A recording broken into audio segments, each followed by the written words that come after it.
Goeiedag en welkom by die Woord en Diepte. Vandag gaan ons voort in ons studie Om 'n egter verhouding met die Here te hê. en vandag het ons 'n interessante onderwerp. Berou en vergifnis. En voor ons begin, kom ons sluit die oor en bid ons saam. Here, dankie vir die voorreg dat ons nou u woord kan oopmaak en kan leer van u karakter, van wie u werklik is en dat ons dieselfde moet uitleef. Stuur die Heilige Gees om dit vir ons duidelik te maak, ons harte sag te maak, dat ons dit sal aanvaar in ons lewe en dit sal uitleef. Is my gebed in naam. Amen. Amen. So ons sleutelteks vandag kom uit 1 Johannes uit. 1 vers 9. En dis 'n baie, ek wil sê, Sinde. ja, maar ek dink dit is 'n fondasieteks. Ja. Dit is iets wat, dis baie kern vir wat ons glo as Christene. En lees dit vir ons daar as jy dit het. 1 Johannes 1 vers 9. As ons sondes bely, hy is getrou en regverdig om ons die sondes te vergewe en ons van alle ongeregtigheid te reinig. Sjoe. Ek het altyd gedink toe ek dit gelees het, soos maar, hoe is dit regverdig as ek iemand verkeerd gedoen het en hy is regverdig om my te vergewe? En in 'n sin het ek net tot die besef gekom, dit gaan oor sy karakter. Hy kan nie teen sy karakter gaan nie. Hy kan ook nie teen die prys wat hy betaal het gaan nie.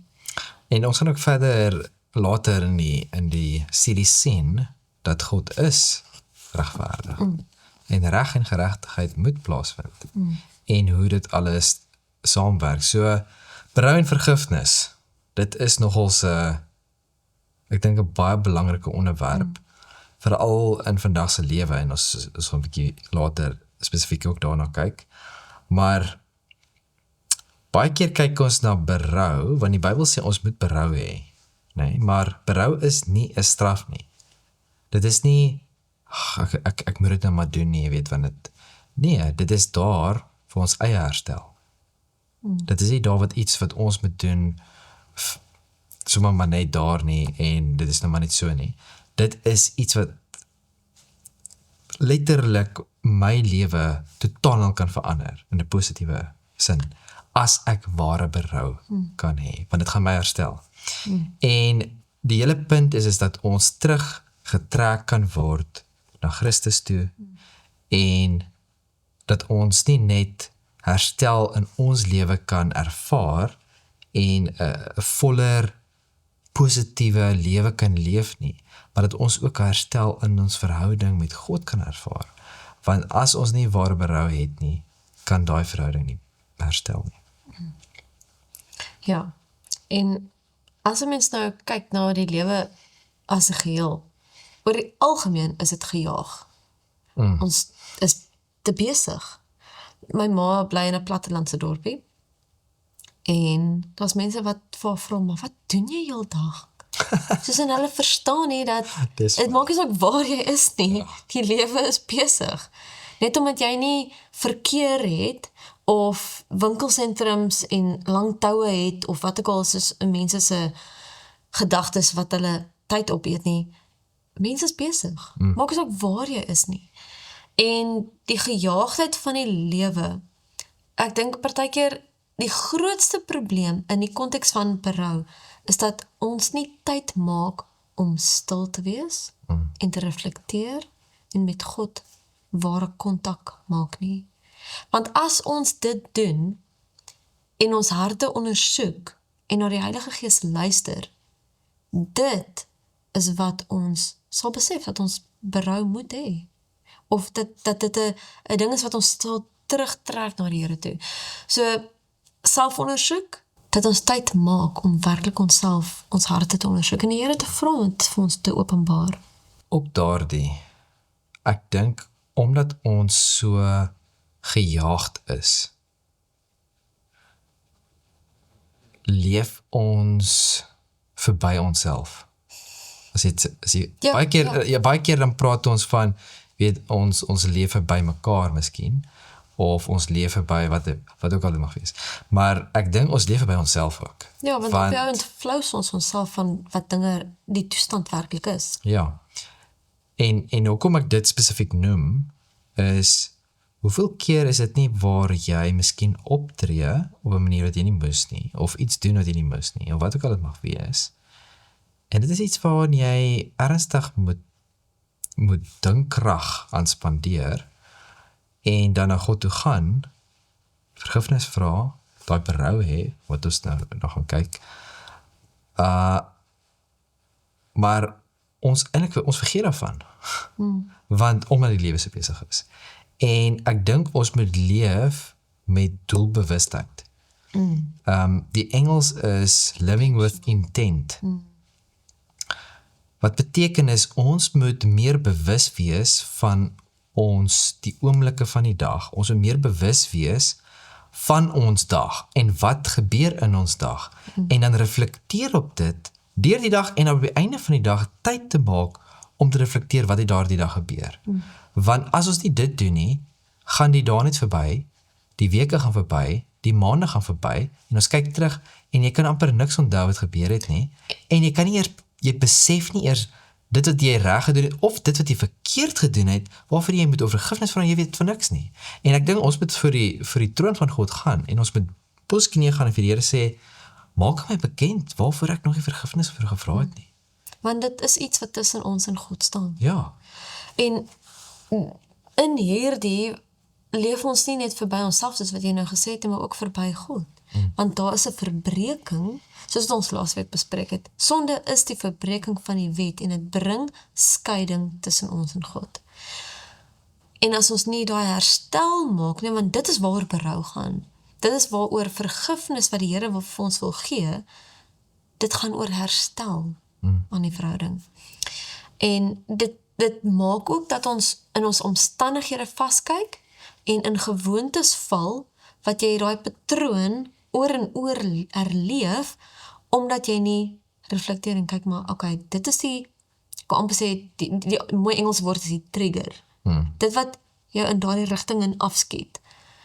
Dit is iets wat ons dan moet sien, okay, wel, as ek weer dit beleef, moet jy daai kognitiewe besef hê, en 'n besluit maak. Ja, maar dit is dinge wat ons net kan doen, en ja, die Heilige Gees is genadig, en baie keer word dit op die oomblik, maar as ons die oordenking doen vooraf, dan is jy meer bewus van, hier praat die Here met my.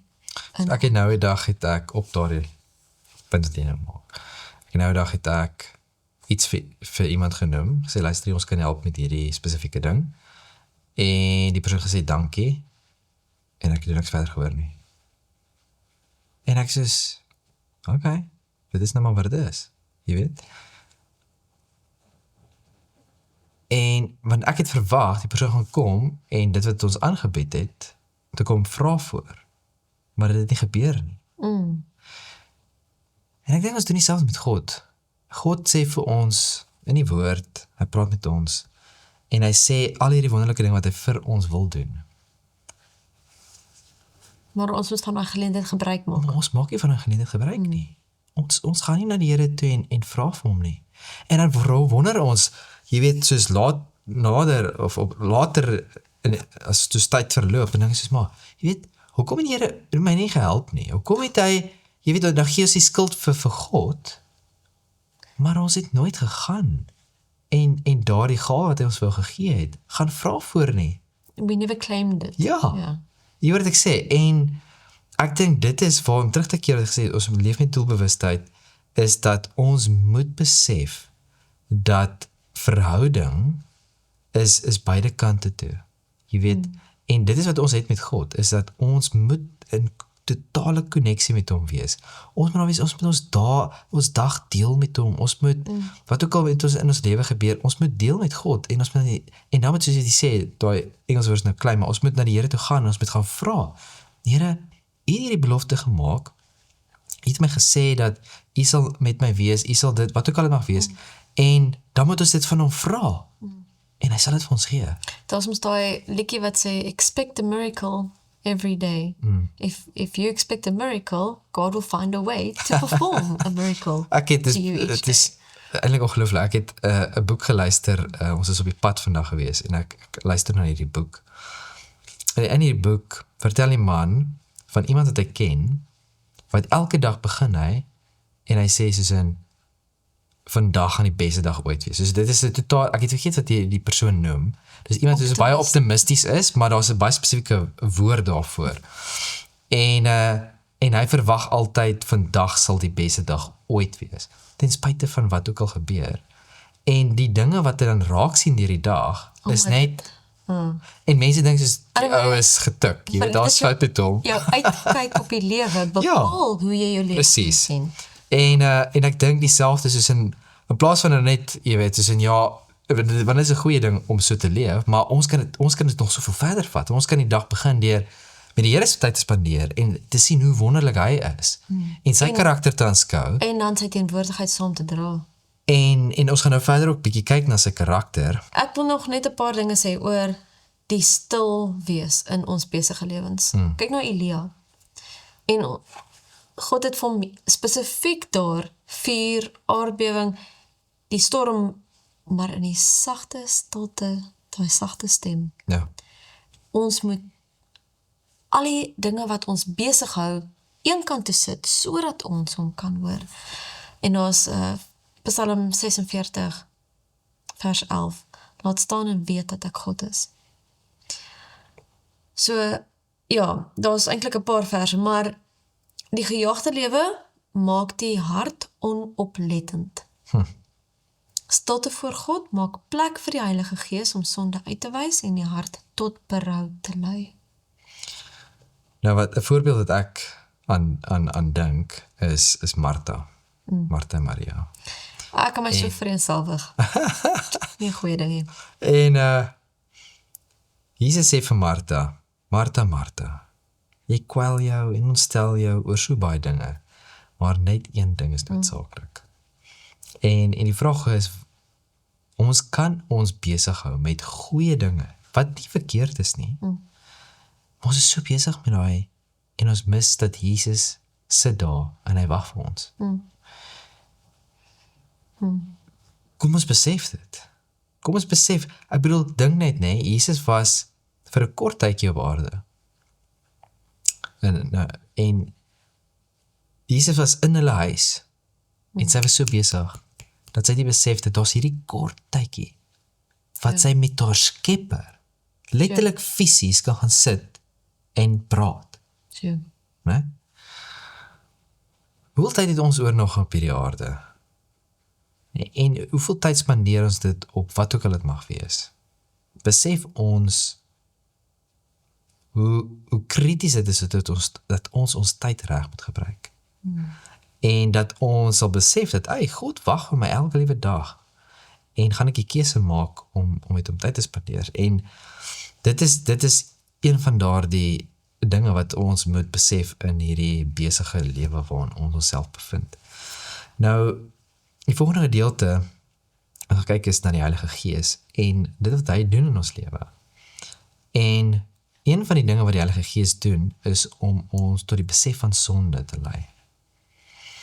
En dit verdoem ons nie, maar ons moet daardie besef hê, anders dan gaan ons nie verander nie. Ja. Anders gaan ons nie besef wat ons nodig het nie. En dit is die kernpunt. En kom ons blaai na Hosea. Ja, dis hoekom ons daai stilte nodig het, anders gaan sê die fluistering van die Heilige Gees, want hy skree nie.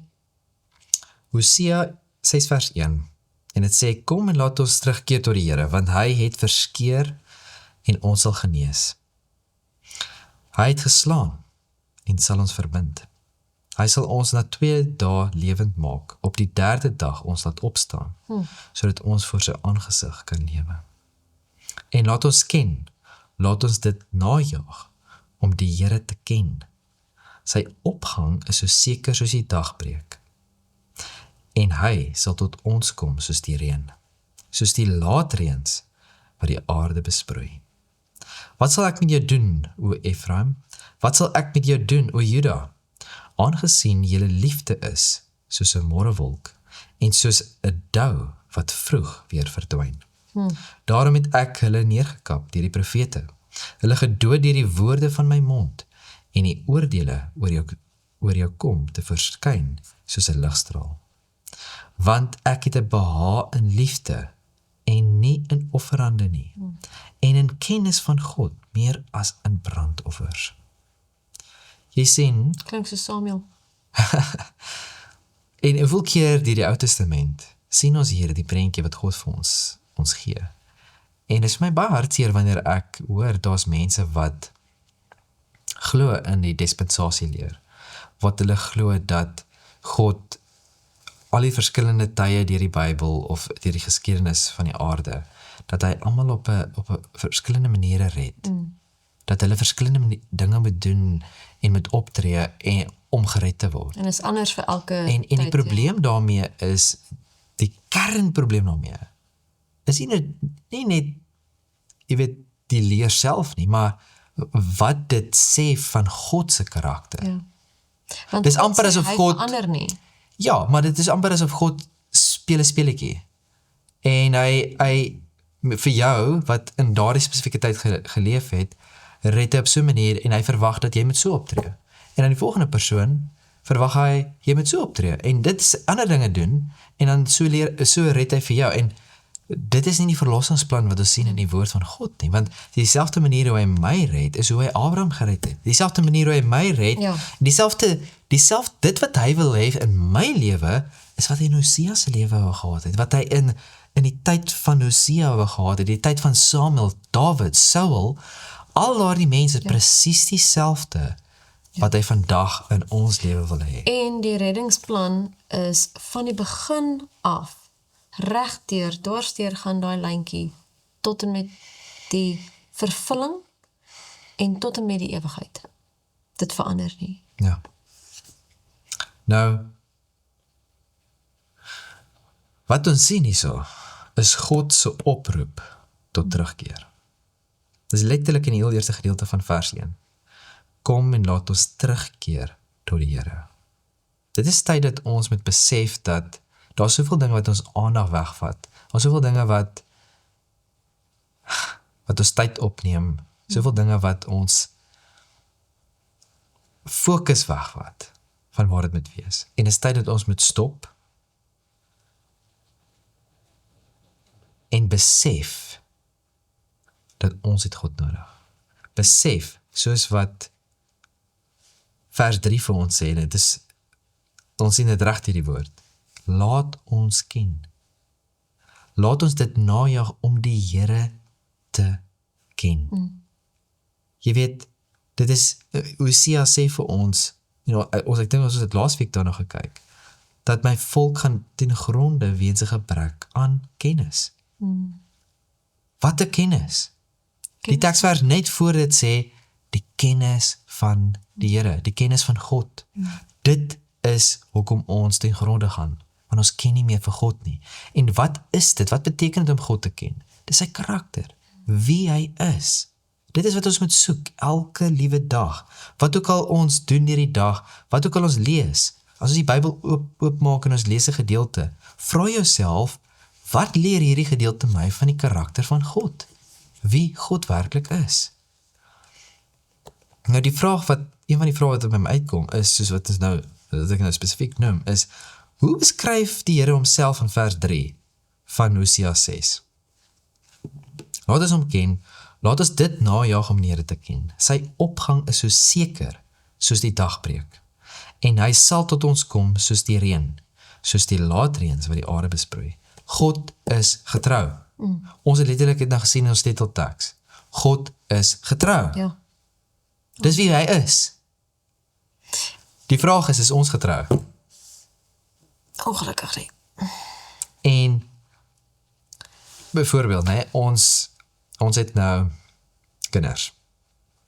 Ek onthou toe ek 'n kind was. Ek dink meeste mense doen nie. Jy's baie uniek. Ek praat Ja, van maar die meeste mense onthou toe hulle kinders was. Maar ek onthou dat my pa baie streng was met wie ons tyd spandeer het as kinders. En ek het vandag daaraan gedink, en dit gaan nou vreemd klink, maar ek was nog nooit gepeer pressure in enigiets in my hele lewe nie. En ek dink dit het grotendeels te doen met die keuses wat my ouers gemaak het. Want omdat hulle my teruggehou het of gekeer het dat ek tyd spandeer met maatjies of kinders van my ouderdom wat verkeerde invloede op my so gehad het. Dis nie dat ons nie met maatjies gaan speel het of nie, maar dit was baie limited, as ek nou Engelse woord mag, beperk. En ek het oor enige iets het ek gedink, en toe besef ek, as ek deur my hele lewe moet gaan, veral in my kinderjare, ek was nog nooit gepeer pressure om enigiets te doen nie. Nog nooit. Dis niks my uit te vaai nie. Dis nie, ek is so glad nie. Ek dink regtig dis omdat my ouers dit gedoen wat hulle gedoen het. En hulle het 'n baie spesifieke prentjie van wat is reg, wat gevorm was van kleins af, né? Standaard, ja. Die rede kom ek dit noem is, ons weet as ouers, ons weet as mense, of al die studies wat vandag gedoen is, jy word meer soos die persoon en soos die mense met wie jy tyd spandeer. Ja. Dis onmoontlik dat dit nie jou kan beïnvloed nie. As ons kyk na God, sy karakter, dat hy is hierdie vergewensgesinde, genadige, regverdige, maar getroue God. As ek daardie eienskappe moet uitleef, hoekom spandeer ek nie net meer tyd met hom nie?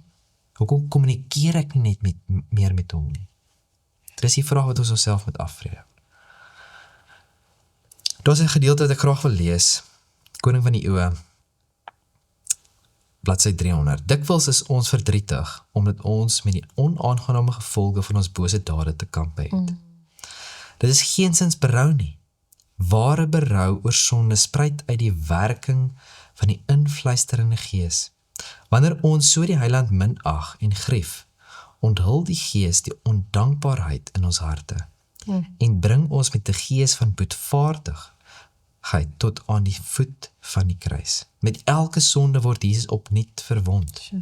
En daarom betreur ons die sondes wat hom sielesmart besorg. Hierdie is die soort droefheid wat tot die versaking van sonde lei.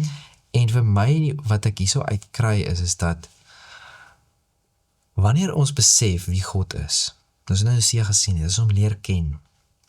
Sien wat 'n wonderlike God hy is. Dit wat hy vir ons doen. En wat ons aan hom doen wanneer ons verkeerd doen, wanneer ons sondig. Dit is waar daai ware berou gaan inkom. Dis nie van, ek moet nou berou hê, kom ons gaan sit en kom ons het Maak jouself nou hartseer. Dit is nie hoe dit werk nie. Of dat ons iets voorgee, dat ons nou dit is nie hoe dit werk nie. God wil hê dat ons met ware berou hê, maar ons kan dit net hê wanneer ons hom werklik aanskou en besef dit wat ons gedoen het. Ek dink ook, mens kan jouself ook in 'n emosionele toestand bring wat vals is. En daarom moet daar 'n stilte en 'n rustigheid wees wanneer 'n mens tot die Here kom. Dit moenie 'n opgesweepte emosionele, en ek sê nie emosies is 'n deel daarvan nie. As jy iemand seermaak, is jy emosioneel daaroor. As iemand jou seermaak, is jy emosioneel. Dis verkeerd nie, maar dit moet nie die kernpunt wees nie. En ek ben nou dink vandag die Cordelia op die Shongololo getrap het. Sies tog. Sy het Shongololo gesien op die vloer. En sy sê nog heeltyd vir Putie, pas op, moenie my seermaak nie. En toe per ongeluk toe sy opstaan, toe trap sy op hom. En toe sy nie meer nie. En sy, dit het daar verskriklik, sy was so erg. Ek het nie dit gesien gebeur nie, jy het. Uit tog. Maar daai is ware berou. Dit was die konsensus tog. Shame. En sy het die hele tyd gesê, sy is so jammer. Net om terug te kom met wat jy nou nog gesê het van, om die Here te ken. Johannes 17 vers 3 sê, dit is die ewige lewe, dat hulle U ken. As ons die Here ken, sal ons sy stem hoor en sy stem herken. Tussen al die ander gedagtes in ons kop, sal ons sy stem kan uitken. So ja, maar op ware berou wat jy al reeds ingegaan het,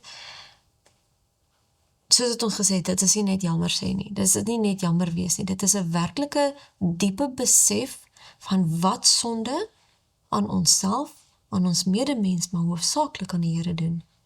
En dat dit is wat veroorsaak het dat die Here gekies het om te sterf vir ons. En ek dink as daar enigiemand is wat nou nie laasweek se studie deurgegaan het nie, dan sal ek aanraai, gaan terug, want ons het spesifiek gekyk na sonde. Ja. En 'n belangrikheid is dat ons besef hoe erg sonde eintlik is. Wat is sonde werklik? En ek dink hierdie studies het hierdie spesifieke volgorde vir 'n rede. Want wanneer jy besef wat sonde is, dan kan jy ook besef, maar ek het Jesus nodig. Ek het God in my lewe nodig. En dit is dan ook 'n direkte invloed na ware berou. En baie keer is mens spyt oor die gevolge van 'n mens se keuse. Maar jy is nie werklik jammer oor die keuse nie. Maak dit sin? So baie keer voel ons sleg. Ja. Ons het Of jy voel skuldig. Ja, so ons 'n slegte gevoel. So ons gaan deur emosies en ek dink baie keer is ons sleg om te onderskei oor hoekom ons sleg voel. Dis wat ek sê. Ja. Ons moet bid en die Here vra vir daai onderskeiding vermoë om te besef, wat is hierdie gevoel eintlik? Is dit net omdat ek sleg voel, skuldig voel, of is dit omdat ek ware berou het? En ek dink dis baie belangrik dat ons dit moet besef. Ja, en is dit soos is jy jammer omdat jy uitgevang is, of is jy jammer dat jy teen God gesondig het, en dat ons eintlik van die sonde wil loskom en dit nie deel van ons lewens wil hê nie. Altyd dit wat by my opkom, altyd heel eerste, is Josef. Josef sê, ek kan nie hierdie doen en sondig teen God nie. Hy sê nie, ek kan nie hierdie doen nie, want dit is verkeerd nie. Ek kan nie hierdie doen nie en sondig teen God nie. Bekering is ook sentraal in die prediking van Johannes die Doper gewees, asook natuurlik Jesus in Matteus 3 vers 1 tot 2 wat sê, bekeer julle want die koninkryk van die hemele het naby gekom. Markus 1 14, 15 sê, bekeer julle en glo die evangelie. Lukas 24, bekering en vergewing van sondes moet in Christus naam verkondig word. En dan natuurlik Handelinge 3 vers 19, kom dan tot inkeer en bekeer julle sodat julle sondes uitgewis kan word. So die vraag vir selfondersoek is, as ons tot daai besef kom om die Heilige Gees se fluisterings te kan hoor, dan kan ons ware berou hê. Maar as ons nie daai stilte tyd maak, na die stem hoor en leer herken, dan gaan ons nie by daai punt kom dat ons kan ware berou hê nie. As ons kyk na Dawid se voorbeeld, Psalm 51 vers 6, teen U alleen het ek gesondig en gedoen wat verkeerd is in U oë. Sure. Soos wat jy gesê het van Josef. Ja. Teen U het ek gesondig. Geskrewe na Christus sê, bekering sluit droefheid oor sonde en 'n wegdraai daarvan in. Dit is nie net van, ek is jammer, en dan gaan ons weer in daai rigting nie. Ons moet saam met die Here beplan, hoe gaan ek dit vermy, om weer daarin te val. En nog 'n uit Koning van die Eeue, geen berou is eg, wat nie hervorming bewerk nie. Die geregtigheid van Christus is nie 'n mantel om onbelyde en onafgelegde sonde te bedek nie. Dit is 'n lewensbeginsel wat die karakter verander en die gedrag beheer. So ja, dit gaan nie net oor die gevolge ontsnap nie, maar hoe kan ek terug na God toe kom? Dit is waaroor herstel. 'n vraag wat by my opkom is, hoe kan ons prakties kyk na ons lewe en seker maak dat ons harte oop is, ons gedagtes oop is vir die Heilige Gees wat vir ons moet oortuig van wanneer ons dinge doen wat verkeerd is. En wat is daar wat dit kan demp in ons lewe? En ek dink dit is iets waarna ons werklik moet kyk na en werklik ernstig moet wees, want miskien besef ons nie wat ons altyd doen nie. En die Heilige Gees probeer met ons te kommunikeer daaroor, maar daar's dinge in ons lewe wat nie reg is nie, en as gevolg daarvan hoor ons nie sy stem nie. Nou, die bekeringsproses het meer as net een deel. Opregte droefheid oor sonde, ware berou, gevolg deur die eerlike besluit om sonde te laat staan. Ons kyk na Jesus en wat is van die woorde wat hy die meeste gebruik het? Gaan en sondig nie meer nie. Jy sien, maar albei is slegs moontlik omdat God se genade voorafgaan. En dit is meer as genoeg. Nou, ons het nou gekyk na ware berou. Ons het gekyk na opregte droefheid. En om 'n eerlike, doelgerigte besluit te maak om sonde vaarwel te sê. Om te sê dat ek wil nie meer hierdie doen nie. Nou, kom ons lees gou hierdie gedeelte en dan gaan ek verder daarop uitbrei. Koning van die Eeue, bladsy 555. Bekering sonder hervorming van optrede is geensins opreg nie. Die geregtigheid van Christus is nie 'n mantel om onbelyde en onversaakte sondes te verberg nie. Allermins, sy geregtigheid is 'n lewensbeginsel wat mense karakter transformeer en jou optrede beheer. En hierdie is vir my baie belangrik, want ons kyk nou vandag spesifiek na vergifnis en berou, en baie keer kan ons kyk en dink of die prentjie kry, wanneer ons kyk na die genade van God en sy vergewensgesindheid wat hy het teenoor ons, kan ons kan dit goedkoop maak. Ons kan dit maak dat dis okay, jy weet, want ek het nie die kleed aan wat my sondes bedek. Maar dit is nie hoe dit werk nie. Kom ons lees gou vandag Handelinge 3 vers 18 tot 19. En dan kyk ons bietjie gou daarso. Dit sê, maar God het op die manier vervul wat hy tevore verkondig het, deur die mond van al sy profete, dat die Christus sou ly. Kom dan tot inkeer en bekeer julle, sodat julle sondes uitgewis kan word en tye van verkwikking van die aangesig van die Here mag kom. Nou, hier is 'n woord wat baie spesifiek hier so uitstaan, en dit is verkwikking. Nou, ons het gesê vroeër dat berou is nie hierdie straf wat God op ons sit om julle moet berou hê, andersins wat ook al nie. Maar dit is daar om herstel te bring. Dit is verkwikking. Maar ons moet van ons sondes bely. Ons moet wegbeweeg van ons kan nie bly waar ons is nie. Net soos wat hierdie gedeelte wat ons nou net gelees het voor dit, dat God se geregtigheid is nie 'n mantel om onbelyde en onversaakte sondes te verberg nie. Eksodus 34 vers 1 tot 10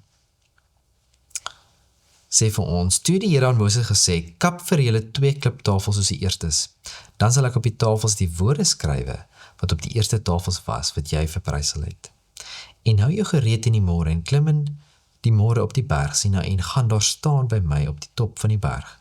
Maar niemand mag saam met jou opklim nie. Laat daar ook niemand op die hele berg gesien word nie. Laat ook geen klein vee of beeste teen hierdie berg wy nie. Toe het hy 2 kliptafels gekap, soos die eerstes, en Moses het die môre vroeg klaar gemaak en op die berg Sinaï geklim. En soos die Here hom beveel het, en die 2 kliptafels in sy hand geneem. En die Here het neergedaal in die wolk en daar by hom gestaan, en hy het die naam van die Here uitgeroep. En toe die Here by hom verbygaan, het hy geroep, Here, Here, barmhartige en genadige God, lankmoedig en groot van goedertierenheid en trou. Wat die goedertierenheid bewaar vir duisende, wat ongeregtigheid en oortreding en sonde vergewe, maar nooit ongestraf laat bly nie. Wat die ongeregtigheid van die vaders besoek aan die kinders en aan die kindskinders, aan die 3de en aan die 4de geslag. Toe het Moses aan hom gou na die aarde toe gebuig en neergeval en gesê, Here, as ek genade in u oë gevind het, laat dan tog die Here in ons midde trek, want dit is 'n hardnekkige volk, maar vergewe ons ongeregtigheid en ons sonde, en neem ons aan as u erfdeel. Toe antwoord hy, kyk, ek sluit 'n verbond vir jou hele volk. Sal ek wonders doen, soos daar op die hele aarde en onder al die nasies nie geskape is nie, sodat die hele volk onder wie jy is, die werk aan die Here kan sien, want verskriklik is dit wat ek aan jou gaan doen. So, ons aanbid 'n God wat regverdig is. Dat geregtigheid en reg is die grondslag van sy troon. Maar hy is ook genadig. En wanneer ons kyk na die 10 gebooie, dit is vir my baie interessant dat daar's 'n baie groot beweging wat nou al 'n hele ruk in die Christelike kerk is, wat spesifiek daarop neerkom dat die wet is nie meer van toepassing op ons nie. Dat die Here, toe Jesus op die kruis gesterf het, het hy die wet nie weggedoen. Want die wet word dan gekyk, en ons het laasweek daarna gekyk, maar die wet word dan gekyk dat dit is hierdie vreeslike ding. Jy weet, dit is iets wat nie goed is vir ons nie. Baie interessant dat toe Moses die wet, die 10 gebooie, gaan kry by God, is dit wat hy gesien het in God se karakter. Dit is saam met die wet, saam met die 10 gebooie, toe hy dit gaan kry, sien hy hierdie by God, Here, barmhartige en genadige God, lankmoedig en groot van goedertierenheid en trou. Maar die goedertierenheid bewaar vir duisende wat ongeregtigheid en oortreding en sonde vergewe. Dit is wie God is, dit is sy karakter. Hosea 6 vers 3, dat ons God moet ken, wie hy werklik is. God openbaar homself aan ons. Hy het homself openbaar in Moses, aan sy volk. Vers 7 noem dat God ongeregtigheid vergewe, maar ook dat hy nie die skuldige ongestraf vrylaat nie. En dit is 'n baie belangrike punt wat ek gou vinnig na wil kyk. Want ja, ons aanbid 'n genadige God. Ja, ons aanbid 'n God wat barmhartig is en ons sonde wil vergewe. Maar dan in vers 7 dan sien ons, hy vergewe ja, maar nooit ongestraf laat bly nie. Wat die ongeregtigheid van die vaders besoek aan die kinders en aan die kindskinders, aan die 3de en aan die 4de geslag. Hoekom is dit so belangrik? Ja, God vergewe, maar baie keer verwag ons dat wanneer ons vergewe word van ons sonde, dat ons gevolge moet ook net verdwyn. En as dit nie doen nie, dan sit ons die blaam weer op God. Of op alles behalwe op myself wat dit hoort. En ons het nou genoem van Cordelia. En dit is vir my baie interessant, nou dat ons kinders het. Dit is een ding as jy weet, as 'n kind in die huis is, en jy sien dit wat jy ouers doen en sê, en dan gaan jy nou die lewe in en jy doen nie eie ding. Maar wanneer jy self kinders het, dan is dit baie interessant, die prentjie wat jy dan kry, hoe God met jou werk.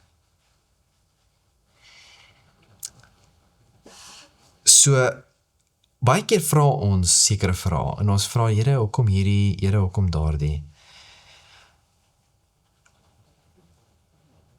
Maar, dis in my amper half, wanneer ons sekere vrae vra, is dit, besef ons wie God is?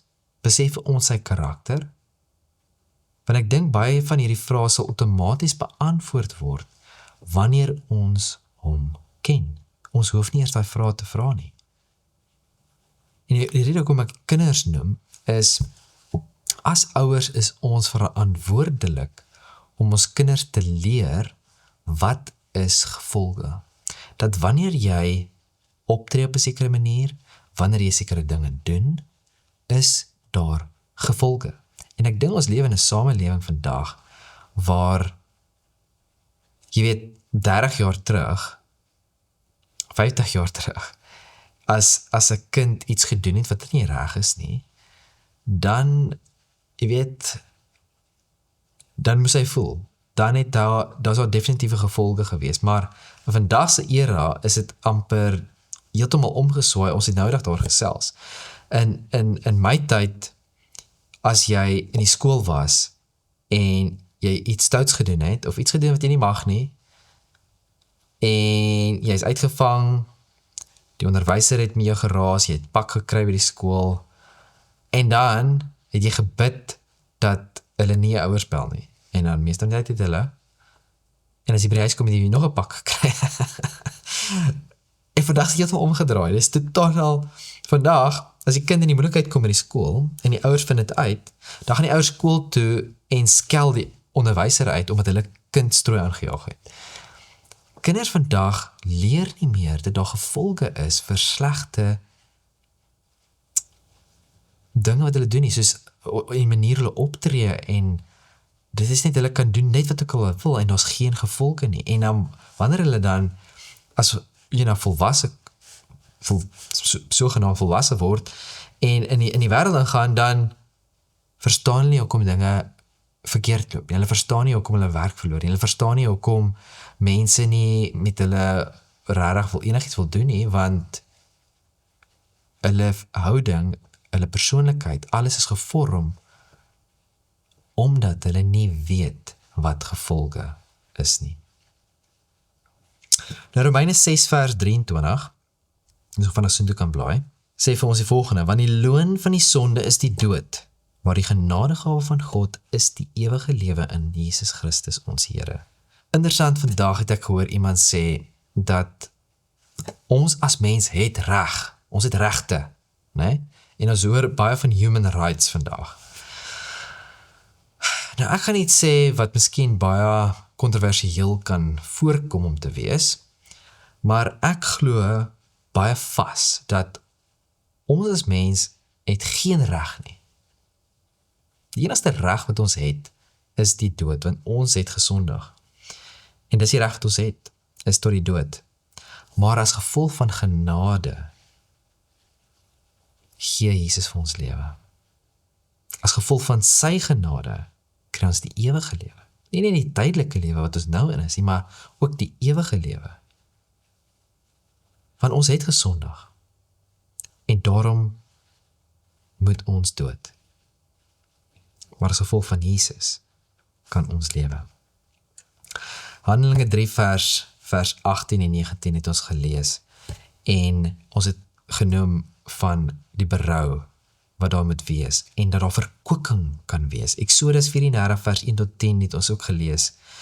Ons het gesien dat God se selfopenbaring na Israel, nadat Israel misluk het, en wie God werklik is.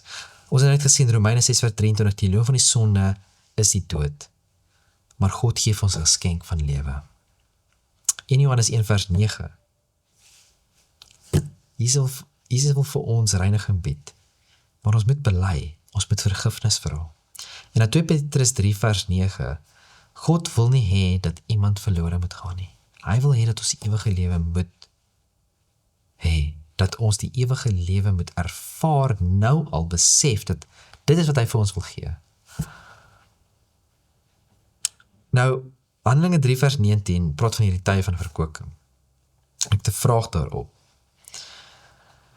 Hoe lyk hierdie verkwikking in ons eie daaglikse lewe? En ervaar ons dit nou al, of is dit iets in die toekoms? Ja, dit is 'n herlewing. Dit is 'n verfrissende verandering wat gebeur in jou lewe. Dit is wat verkwikking eintlik ook beteken, maar So ons kan dit nou al ervaar. ja, ons kan, Dis nie in die toekoms eers nie. dis 'n smaakie nou, oorwinning oor sonde. Dit en daai absolute weet dat die Here jou skoon was en jy is nuut. Daar's 'n nuwe begin. Dis daai verkwikking van jou siel wat jy weer kan sien om die lewe aan te pak. Dis ja. Maar die duurste kleed wat nog ooit vir ons gekoop is Christus se geregtigheid.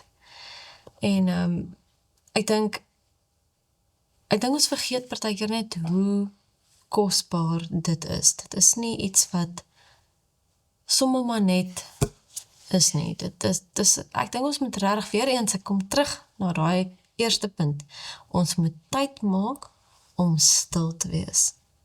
Want dit is wanneer ons dan weer hierdie kosbaarheid ervaar en herontdek. Kom ons lees Matteus 22 vers 1 tot 14. Die gelykenis van die bruilofskleed. Vers 1. En Jesus het weer deur gelykenisse met hulle begin spreek en gesê: Die koninkryk van die hemele is soos 'n koning wat 'n bruilof vir sy seun berei het en sy diensknegte uitgestuur het om die genooides na die bruilof te roep.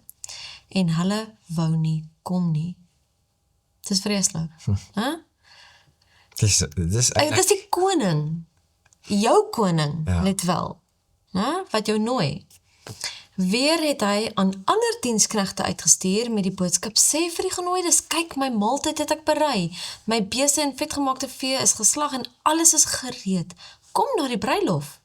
Dis baie erg, nee, want ek het letterlik gister met iemand gesels waar hulle het gepraat met die persoon en die persoon het vir hulle gesê dat hulle gaan kom vir ete hierdie dag en hierdie tyd. En het hy opgedaag. Hulle het voorberei, hulle het gesit en waag, nie boodskap gekry nie, niks nie, verstaan het gaan nie, en later die dag, toe kom die persoon daar verby, en hy sê, dit het gebeur, en so, So het nie eens reg verskoning gemaak, jy maar net sê. Ja, en dit is dis baie erg, want ek het dit al ervaar. Ek het een keer gehad, vriende gehad, hulle se oorgekom het, en ek het uit my pad het gegaan, dis nog 'n bachelor was, nee, om nou kos te maak en al die dinge.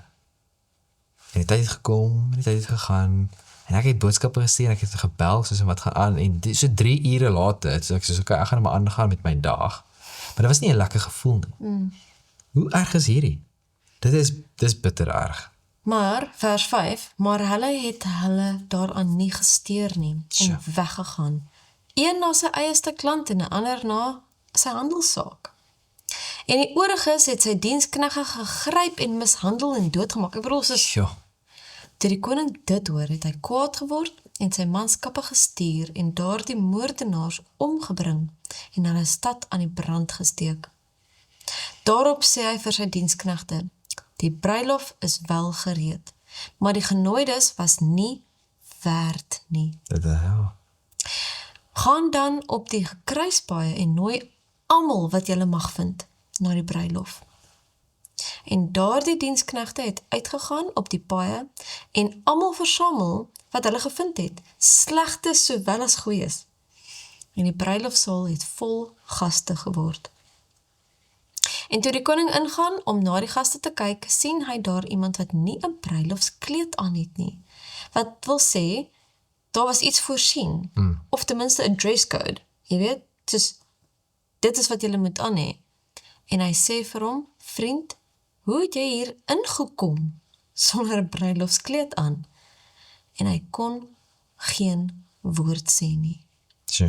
Toe sê die koning vir die dienaars: Bind sy hande en voete, neem hom weg en werp hom in die buitenste duisternis. Daar sal geween wees en geknars van die tande, want baie is geroep, maar min uitverkies. So as ons nou kyk, die koning berei dit vir sy seun voor. Baie is genooi, maar weier om te kom. Hulle wil op iets anders beter. Dit is eie dinge, nee? Ons het vroeger gesien dat ons leef in hierdie besige tyd van die wêreldse geskiedenis. Almal is besig. As jy vra, hoe was jou dag, hoe was jou week, wat ook al, besig. En ons is so besig met ons eie dinge, dat ons kry uitnodiging, en soos wat daai teks sê, dat hulle het hulle eie handelsake, hulle eie ding wat hulle doen. Weet jy wat het my ook laat aan dink? Martha. Ja. Sy is besig, maar nie met die beste nie. Ja, goeie dinge, maar nie die beste nie. Die probleem, ander word toe ook genooi.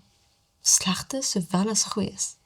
En as ek dit so verstaan, het Jesus aanvanklik verduidelik van, dis die Jode, na wie hy toe gekom het, wat na die bruiloffees genooi was. Maar meeste het net hom geïgnoreer, en eintlik hom wou doodmaak. Sure. En hier nooi hy almal. Hulle was bitter ontsteld toe Jesus met tollenaars en uiterlike sondaars tyd spandeer. Maar dit is vir wie Jesus gekom het. Maar in elk geval, een man kom toe daar sonder die bruilofskleed aan en word uitgewerp. Die probleem was nie dat hy nie genooi was nie, maar dat hy nie die kleed wat voorsien was, gedra het nie. So, as ons met ons eie geregtigheid probeer voorstaan, ek bedoel, daar is nie so iets nie. Ons besit nie geregtigheid nie. Enige goeie werke wat ons het, is in elk geval genade. Dis wat die Here in ons, deur ons werk. En niks van dit sal in elk geval ons die hemel laat verdien nie. Een keer se sonde is genoeg om Adam en Eva uit te werp uit die tuin. En dit wat iets klein lyk, Ja. wat vir ons weer eens wys hoe ernstig is sonde. Ons moet Christus se geregtigheid kry. En is dit nie mooi waar die Here in Jesaja sê, kom koop sonder geld? So ons werke red ons nie. Dis nie te sê dat goeie dade nie reg is en dat dit nie sy plek het nie. Dis werke en geloof, ons weet dit. Maar ons werke kan ons nie red nie. Maar dit kan wel ons weerhou van toelating tot in die hemel. Want ons werke is waarop ons geoordeel word. Maar ons inlatings of ons toegangsfooi is betaal nie deur ons werke nie, maar deur Christus se offer. Nie deur sy werke nie, soos wat party gelowe glo. Dis nie deur werke nie, dis deur die offer wat gegee is. In die geheel wat ek vroeër gelees het, dat die geregtigheid van Christus is nie 'n mantel om onbelyde en onversaakte sondes te verberg nie. Hierdie kleed wat God vir ons wil gee, is nie daar om dinge wat nie reg is en wat vuil is, te bedek. Dis is om ons te verander. Ja. So Jesaja 61:10, hy het my beklee met die klere van heil. Né? Openbaring 19:8, die fynlinne is die regverdige dade van die heiliges. Maar 2 Korintiërs 5:21, Christus is vir ons sonde gemaak, sodat ons geregtigheid van God in hom kan kry. So daar's 'n stukkie uit gelykenis van Christus, net so klein stukkie. Deur die bruilofskleed in die gelykenis word die rein, vlekkelose karakter voorgestel wat Christus se ware volgelinge sal besit. Dit sal ons in word. Ons sal soos hy word. En weer eens, dis nie ons nie, want daar is al 'n vlek op my naam. Maar Christus is net niks. So, dit is sy geregtigheid, sy vlekkelose karakter, wat deur geloof meegedeel word aan almal wat hom as hulle persoonlike verlosser aanneem. So, hoe trek ek nou hierdie Christus se kleed aan? En sonder dat dit leeg voel as 'n mens daagliks te doen.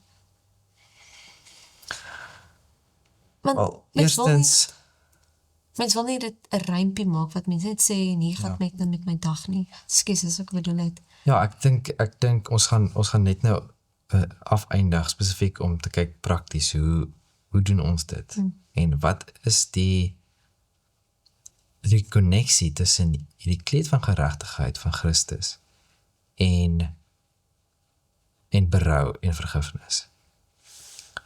Maar ek dink dat dit direk te doen met God se karakter en my karakter wat moet verander. So, hoe trek ons dit aan? Ons gaan net nou daarna kyk. So die kleed is gratis vir ons.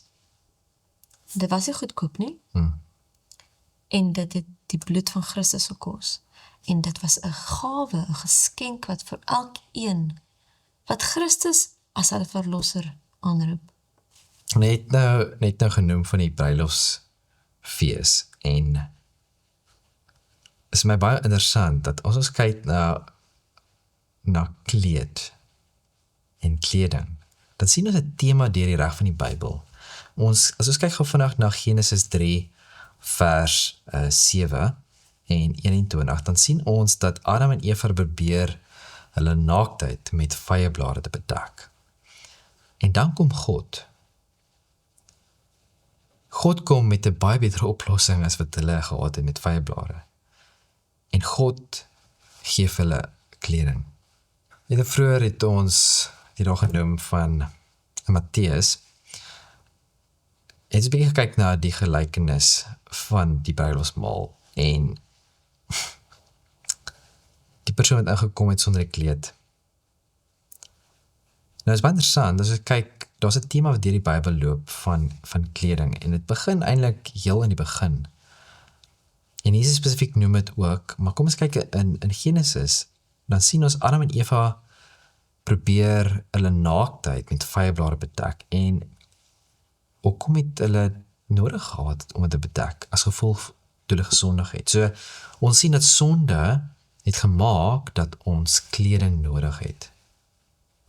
Natuurlik in hulle geval was dit fisies, maar dit het 'n baie direkte konnektasie met ook die geestelike toestand wat hulle was.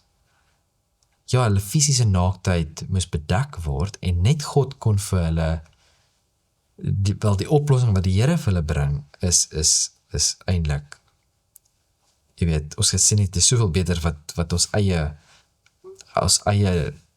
dinge wat ons self kan opkom met ons vyeblare. En dit is baie keer wat ons sien vandag is, ek dink, godsdienst van vyeblare, dat ons dink aan ons kan op ons eie dinge reg kry. Mens noem dit humanisme. En as ons kyk na Sagaria, dan sien ons in 3 vers 4, praat hierso van Josua en die visioen wat hy gehad het van Josua die hoëpriester. En in vers 4 sien ons daarop het hy aangeef en gesê, aan die wat voor hom staan, neem die vuil klere van hom weg. Neem maar vyeblare weg, né? Toe sê vir hom, kyk, ek het jou skuld van jou weggeneem en ek beklee jou met feesklere. Dis wat God wil doen. En ons het vroeër gesien dat dit is nie beteken nie dat hy die kleding is nie om ons sondes wat ons nie reggestel het en wat ons nie vir berou gehad en vergifnis voor gevra het. Dis nie om dit te bedek nie. God se geregtigheid is nie goedkoop nie. Dit is daar om ons te verander. Dit moet deel wees van ons. Dit moet ons identiteit word, wie ons is. En in Openbaring op die einde van die Bybel, Openbaring 19 vers 8. Kom ons lees dit gou.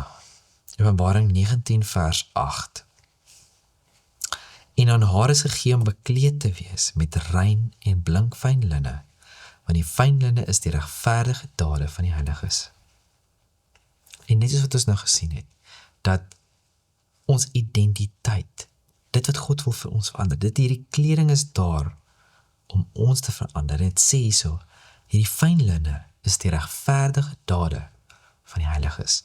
Christus wil die patroon van wie ek is, herstel tot dit wie hy gemaak het, die oorspronklike plan wie hy gehad het vir my lewe. En as ons kyk na God, en ons kyk na die verlossingsplan, ons kyk na hoe hy ons red, en ons kyk na sy karakter, dan is daardie patroon konsekwent. Die mens kan nie homself bedek nie, die mens kan nie homself red nie, hy het God nodig, en God gee ons die enigste kleding wat ons skaamte kan bedek. Christ Object Lessons of Gelykenisse van Christus, bladsy 310, sê vir ons, hierdie fyn wit linne is die geregtigheid van Christus. Dit is sy eie vleklose karakter wat elkeen wat Jesus as hulle persoonlike Heer en Heiland aanvaar, deelagtig gemaak word. Die naaktheid en skaamte was vir hulle eens te veel. So probeer die paartjie toe om hulle godgegewe kleding met iets anders te vervang, deur aan mekaar gewerkte vyeblare as bedekking te gebruik. Niks wat die mensdom kan uitdink, is waarlik 'n plaasvervanger vir die kleed van ons verlore onskuld nie. Geen geprakseerde vye blaarbedekkings of wêreldse klere van eie geregtigheid hoort aan diegene wat saam met Christus en die engele by die Lam se bruilofsmaal aansit nie. Slegs die kleding wat Christus aan ons gee, is geskik vir God se teenwoordigheid. Hierdie bedekking, die kleed van Jesus se eie geregtigheid, is wat Christus vir elke boetvaardige en opreg gelowige persoon sal omhang. Soos ek net genoem, hoe trek ons hierdie kleed aan, hè? En dan gaan ons bietjie kyk. Eerstens, ons besef dat my pogings is nie goed genoeg nie. Die vye blare wat ek gedink het wat gaan help om my skaam te bedek, moet ek neerlê. En besef dat ek het God nodig. Ons moet belydenis maak. Ons moet spesifiek wees. Ons moet eerlik wees naar onsself, nommer 1, en dan eerlik wees naar God. En ons moet daai ware berou toon.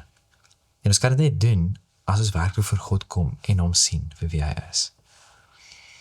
En dan moet ons daai geregtigheid, daai kleed van geregtigheid, dit is waarop het neerkom, nee. Ons moet dit aanvaar. Dit is 'n gawe van God. Ja. Ons moet dit aanvaar, en dit is nie net 'n konsep, dit is nie net teorie nie, dit is 'n werklikheid, maar ek kan dit net ervaar, ek kan dit net doen, wanneer ek in koneksie is met die een wat het vir my gee. En ook Hebreërs 11 vers 1 sê, dat die geloof is 'n vaste hoop van wat ons nie kan sien nie. Ons hoef dit nie te voel nie. As ons sê, dit is wat die Here, as die Here sê, dit is wat hy vir ons doen, moet ons sê, dankie, en ek kan aanvaar dit. Dit is hoe dit nou is. Ja. Dit is hoe sake staan. Nie omdat ek so voel nie, maar omdat dit is wat die Here gesê het. So dit is waar En geloof. soos wat ons net ook gesê het, emosies is deel van hierdie. Ons is geskape met emosies. Maar ons moet nie toelaat dat emosies ons van die pad af vat nie. Dat is die pad, dat ek amper sê, dat ons letterlik afdwaal as gevolg van hoe ek voel nie. Want dit is wat die vyand wil doen. Hy wil ons emosies en ons sintuie gebruik om ons fokus weg te vat waar dit eintlik moet wees. So, ons moet hierdie geregtigheid aanvaar, die kleed van Christus, die gawe van God, ons moet dit aanvaar, ons moet dit, en ons kan dit net doen, wanneer ons in sy teenwoordigheid is. En dan, soos in daardie gedeelte wat ek gelees het, dit verander ons. Die kleed van Christus, sy geregtigheid, word my identiteit. Ja. Dit verander my, dit bedek my nie van sondes wat ek wegsteek nie, Ja. dit verander my, ek word 'n nuwe mens, en dan moet ek in hierdie geregtigheid wandel. Dit is nie elke dag dat ons, nou moet ek weer gered word nie, Ja. dit is nie soos, ek is nou verlore, dan is ek gered, dan is ek verlore, dan is ek gered. Op 'n plankry. Dit is nie hoe dit werk nie. Maar dit is om te wandel in die voetstappe van Christus, om die naam Christen uit te leef, want ons volg Christus. Efesiërs 5 vers 27 beskryf die kerk van God, en wanneer ons kyk daarna, dan sê dit sonder vlek of rimpel, of iets dergeliks, heilig en onberispelik. En dit kan ons nie uit ons eie uitdoen nie. Ons het Christus nodig. Jy sien, as ons kyk na ons lewe as Christene hier op aarde, en ons kyk na dit wat Jesus van ons verwag, om 'n lig vir die wêreld te wees, om anders te op te tree, om vrede te hê ten spyte van ons omstandighede, om vreugde te ervaar ten spyte van ons omstandighede, dan lyk dit abnormaal vir die wêreld. Ja. Dit lyk nie normaal nie, maar dit lyk na iets wat hulle graag wil hê. Want wie wil nie vrede hê ten spyte van wat ook al gebeur om jou nie. So ons moet daardie lig uitleef en uitdra. Maar dinge is nie net alles maklik nie. Dit kan net, ja, ons moet in die lig wees, maar dinge gebeur. Ja. Ons val, ons sondig, ons het Christus se vergifnis nodig. ons het mekaar se vergifnis nodig. Ja. Ons, baie keer, ons het nou gefokus en gekyk na ons lewe en dat ons het God se genade en sy vergifnis nodig. En ons het, want dit is die voorbeeld wat ons kry. Dis die patroon wat ons kan sien in die woord.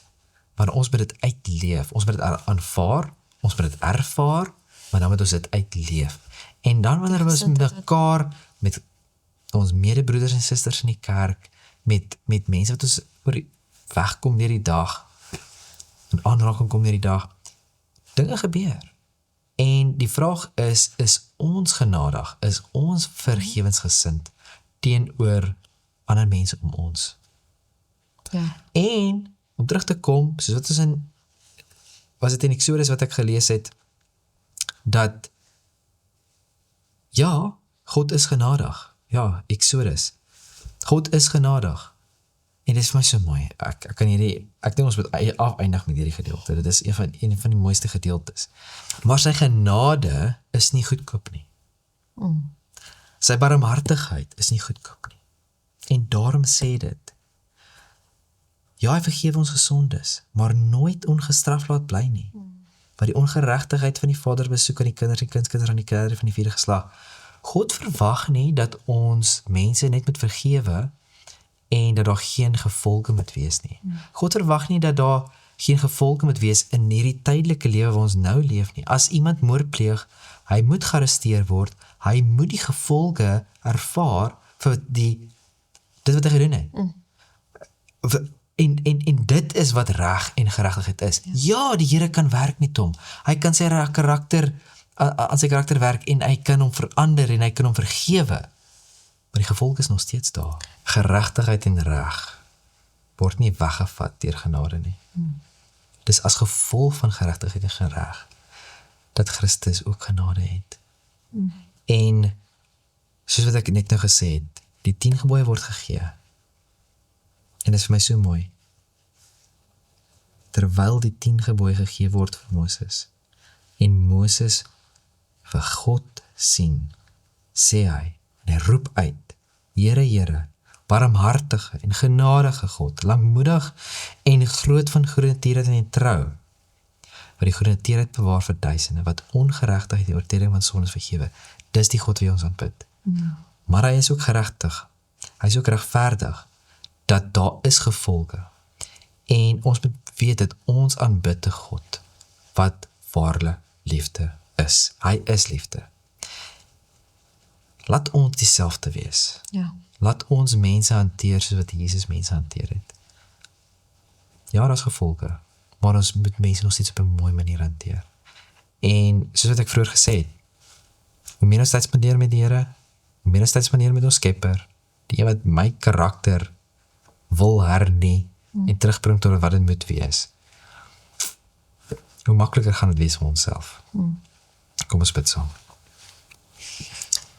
Hemelse Vader, ons sê dankie dat ons U Heilige Gees kan hoor, dat U hom stuur, dat hy ons na ware bekering bring. Dankie vir die gawe van die Gees, dankie vir die gawe van die woord, wat ons leer en dat ons weet dat U ons sal lei. Dankie vir U vergewensgesind, Here, dat U ons so desperaat wil red van ons sonde en van die gevolge van sonde. En ons sê dankie, Here, dat U die wonderlikste Skepper God is en dat U is wie U sê U is. Lei ons asseblief verder, dat ons werklik 'n hegter verhouding met U sal loop. Dat ons werklik 'n hegter verhouding met U sal stap. Amen.